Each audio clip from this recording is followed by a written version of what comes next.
Hello, welcome to my channel easy maths. आज हम polynomial chapter में से एक्सरसाइज 2.3 उसका क्वेश्चन नंबर सेकेंड सॉल्व करेंगे।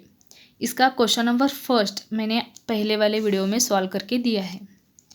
तो आज का क्वेश्चन है, check whether a first polynomial is the factor of a second polynomial by dividing the second polynomial by the first polynomial.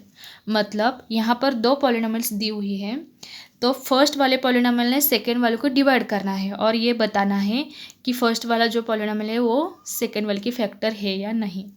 तो सबसे पहले ये समझ लेना है कि डिवाइजर जो होता है वो डिविडेंड का फैक्टर है या नहीं, वो कैसे डिसाइड करेंगे। जब हम डिवीजन करते हैं तो लास्ट वाला जो रिमाइंडर होता है वो अगर 0 आएगा तो समझ लेना जो डिवाइजर है वो डिविडेंड का फैक्टर है। अगर 0 नहीं आएगा तो वो जो डिवाइजर है वो डिविडेंड का फैक्टर नहीं होता। तो 0 आने के बाद ही हम बता देंगे कि डिवाइजर जो है वो डिविडेंड का फैक्टर है। तो चलिए डिवाइडेशन के फॉर्म में लिख कर लेते हैं। ये है डिवाइजर और ये है डिविडेंड। -2t² -9t -12। तो यहाँ पर सबसे पहली जो स्टेज है वो है डिविडेंड के फर्स्ट वाले टर्म को डिवाइजर के फर्स्ट वाले टर्म से डिवाइड करके लेना। डिविडेंड की फर्स्ट वाले टर्म है 2t का पावर है 4 और t² जो डिविडेंड की फर्स्ट वाली टर्म है। ये 2 गया, इसमें से भी 2 बचा, तो आंसर आ गया 2t²। जो आंसर आता है उससे डिवाइजर के हर एक टर्म को इनटू करके लेना है। t² -3 is equal to 2 into 2t² into t²। 2t का पावर हो जाती है 4 माइनस 3 इंटू 2 6t²। अब जो आंसर आया है वो डिग्री के अकॉर्डिंग ही लिखना है। मतलब जो डिग्री है 4 तो डिग्री के नीचे ही आ जाएगा, स्क्वायर है वो स्क्वायर के नीचे आ जाएगा। और सबसे पहले जब हम डिवीजन करते हैं तो ये जो डिवाइजर और डिविडेंड है वो डिग्री के अकॉर्डिंग है कि नहीं पहले चेक करना है। यहाँ ऑलरेडी ही डिग्री के अकॉर्डिंग है, जैसे कि 4 के बाद 3 2 1 नहीं होगा तो डिग्री के अकॉर्डिंग लिख कर लेना है। अभी जो आंसर आया वो लिख देते हैं। 4 के नीचे 4 और जो स्क्वायर नंबर है वो स्क्वायर नंबर के नीचे। और जैसे कि हम नॉर्मली करते हैं स्टेज पर, मतलब ऊपर वाले टर्म से नीचे वाले टर्म माइनस करते हैं, तो वो करना है। माइनस करते समय वो नीचे वाले टर्म के हर एक साइन चेंज हो जाती है। तो 2t में से पावर 4 में से 2t पावर 4 गया। जो आंसर बचा है जैसे कि इसके नीचे कुछ नहीं है, मतलब जैसे कि वैसा आ जाएगा। यहाँ पर 6 में से 2 गया प्लस 4t² -t -12। यहाँ पर फर्स्ट आंसर जो है क्वोशंट वो ऊपर लिख देते हैं। डिविडेंड के फर्स्ट वाले टर्म को डिवाइजर के फर्स्ट वाले टर्म से डिवाइड करके जो आंसर आता है वो होता है क्वोशंट, जो ऊपर लिख दिया जाता है।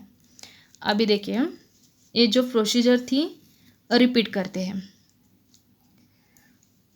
अब डिविडेंड का फर्स्ट वाला टर्म हो गया 3t³, डिवाइजर का है 2 का स्क्वायर। यहाँ पर ओनली 3t बचा है। 3t से डिवाइजर को यहाँ पर फिर से इंटू करना है। 3t into t² t³, 3 into 3 9 और t जैसे का वैसा। यहाँ पर एक बात समझ कर लीजिए, जब हम किसी के नंबर की इंटू करते हैं, जैसे कि tn इंटू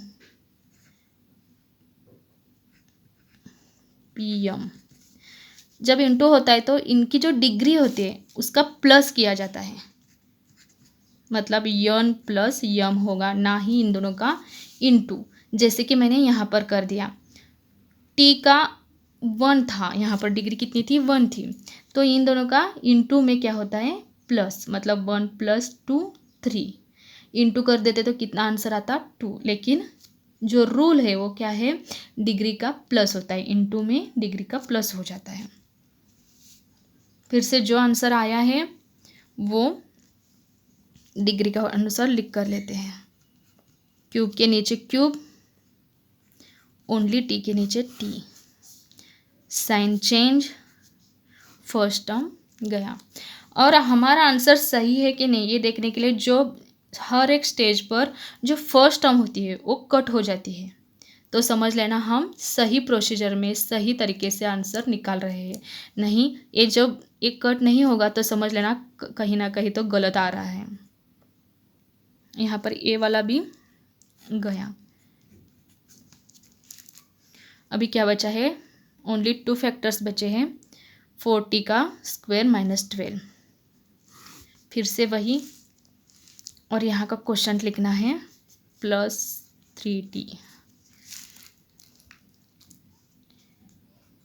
अभी डिविडेंड का फर्स्ट टर्म, डिवाइजर का भी फर्स्ट टर्म, t² गया, आंसर आ गया 4, जो हम ऊपर अभी लिख देते हैं 4। अभी 4 से क्या करना है, डिवाइजर के हर एक टर्म को इंटू करके लेना है। 4t का स्क्वायर -4 × 12, डिग्री के अकॉर्डिंग साइन चेंज, ये भी गया टर्म, ये भी गया, तो आंसर आ गया 0। जैसे मैंने बताया था, अगर रिमाइंडर 0 होगा तो जो डिवाइजर होता है वो डिविडेंड का फैक्टर होता है। लिख देते हैं यहाँ पर, reminder is equal to 0, so t² -3 is a factor of polynomial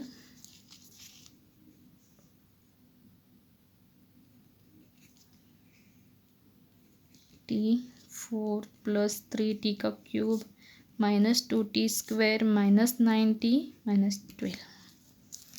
तो आपको समझ में आया होगा। तो क्या करना है, डिविडेंड के फर्स्ट वाले टर्म से डिवाइजर के फर्स्ट वाले टर्म से डिवाइड करके लेना है, और जो आंसर आएगा डिवाइजर के हर एक टर्म को इनटू करना है, और डिग्री के अकॉर्डिंग हर एक स्टेज पर माइनस करते जाना है। वही प्रोसीजर रिपीट करते जाना है। फर्स्ट वाली टर्म अगर आपकी कट होती है तो समझ लेना आपका आंसर सही आ जाएगा। फर्स्ट वाली टर्म अगर नहीं कट होगी तो कहाँ ना कहीं तो गलत है, ये समझ कर लेना पड़ेगा। Thank you.